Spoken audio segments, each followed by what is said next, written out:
नमस्कार, जय महाराष्ट्र। आपल्याला सगळ्यांना माहिती आहे की गेल्या महिन्याभरापासून पाचोरा आणि भडगाव शहरामध्ये नगरपालिकेच्या इलेक्शनच्या संदर्भात रणधुमाळी चालू झालेली आहे।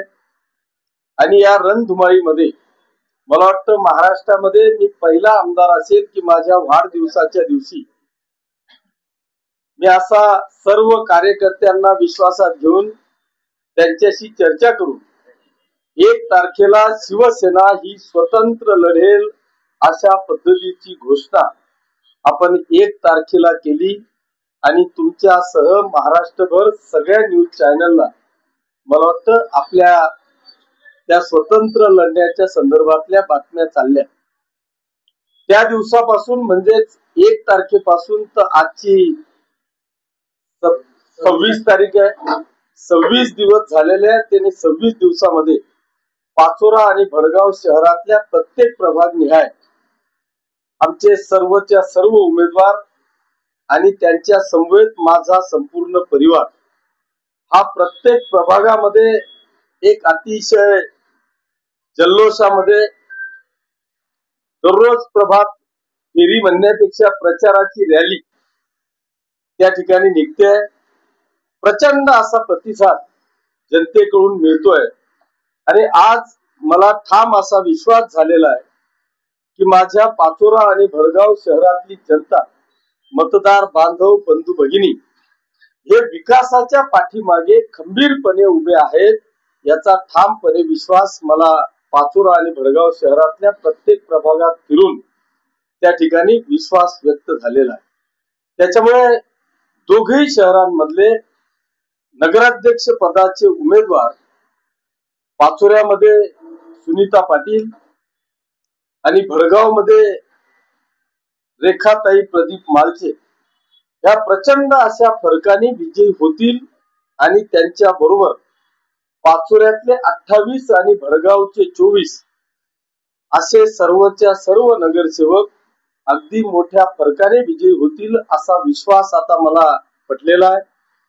त्याचं कारण असं आहे की मला वाटतं मी पाचोरा शहरातले आणि भडगाव शहरातले प्रत्येक प्रभागामध्ये दररोज सकाळी 3-3 तास आणि संध्याकाळी 3-3 तास असा माझ्यासह सर्व माझा परिवार कामाला लागलेला आहे।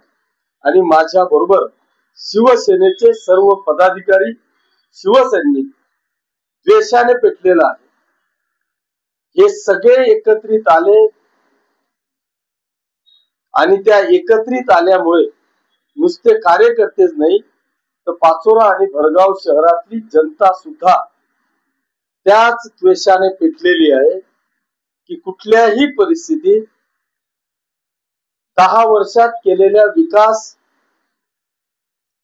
दोघही शहरांमधले विकासात्मक दृष्ट्या झालेलं परिवर्तन याच्या पाठीशी माझ्या मतदारसंघातली दोघही शहरातली जनता ही खंबीरपणे उभी आहे। आज पर्यंत मला वाटतं कुठेही आमच्या सभा झाल्या नाहीत, कॉर्नर मिटिंगा फक्त प्रियाताई किंवा सुमित यांच्या चालू असतील, परंतु सभा त्या ठिकाणी झालेल्या नाहीत। परंतु आता उद्या या महाराष्ट्रातल्या सगळ्या लाडक्या भगिनींचे लाडके भाऊ, राज्याचे माजी मुख्यमंत्री, आत्ताचे उपमुख्यमंत्री तथा नगरविकास मंत्री आदरणीय एकनाथ शिंदे साहेब हे भडगाव आणि पाचोरा या दोघही ठिकाणी सभेसाठी येत आहेत। मला खात्री आहे की त्या लाडक्या भावाला भेटायला जोरदार सगळ्या भगिनी उपस्थित राहतील आणि तिच्या बरोबरच या लाडक्या मामाचे सगळे तरुण भाचे ते देखील या सभेला उपस्थित राहतील आणि जोरदार प्रतिसाद देऊन एक ऐतिहासिक सभा पाचोरा आणि भडगावची होईल असा मला विश्वास आहे। आणि म्हणून मी आपल्या माध्यमातून या लाडक्या भावाच्या स्वागताला तमाम माता भगिनींनी, बांधवांनी, शेतकरी बांधवांनी, तरुण मित्रांनी जास्तीत जास्त संख्येने उपस्थित राहून भडगाव येथे भवानी बागेत दुपारी साधारणतः 3-3:30 वाजता आणि पाचोऱ्याला साधारणतः 4-4:30 वाजता एकनाथ शिंदे साहेबांचं आगमन होणार आहे. पिरियड इलेक्शनचा आहे आणि इलेक्शनचा पिरियड असल्यामुळे दिवसभरात त्यांना 4-5 सभा संपूर्ण महाराष्ट्रामध्ये ते घेत आहेत. त्याच्यामुळे अतिशय शॉर्ट पिरियड मध्ये ते येतील. त्यांचं भाषण उरकून ते लगेच निघतील.